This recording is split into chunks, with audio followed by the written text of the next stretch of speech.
নমস্কার বন্ধুরা, তো ছোট আর একটা মিনি ব্লগে তোমাদের সবাইকে স্বাগত। তো দেখো আমার ছেলে তোমাদেরকে হাই করছে, তোমরা একটা হাই করে দিও।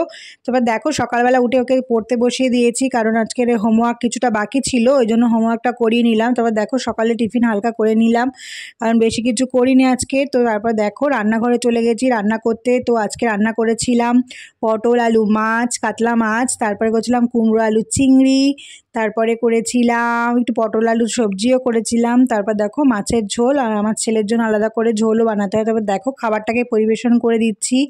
তো এইভাবে তাড়াতাড়ি সাজিয়ে দিলাম, কারণ ওর বাবা খেয়ে বেরোবে, ওই জন্য খুব তাড়াতাড়ি সাজিয়ে দিচ্ছিলাম। তো দেখো কেমন লাগছে অবশ্যই তোমরা জানিও, যে আমার এই থালি সাজানোটা তোমাদের কেমন লাগে অবশ্যই জানিও।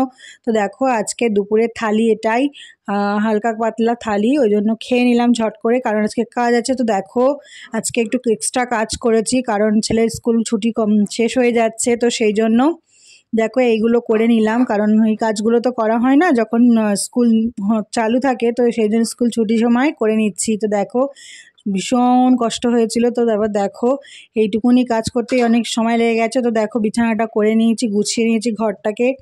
তো এই পর্যন্ত থাক। ও তোমাদেরকে একটা জিনিস দেখাচ্ছে, দেখো আমার জানলার পর্দাগুলো কিভাবে ছিঁড়েছে আমার ছেলে। তো তোমাদের এরকম কি করে কেউ? আমাদের বাড়ির এরকম ছোট কেউ সদস্য? তো অবশ্যই কমেন্ট করে জানিও। তারপর দেখো সন্ধ্যাবেলা একটু চা খেয়ে নেবো, কারণ চান করে উঠলাম সবে। তো এই পর্যন্তই থাকলো, টাটা।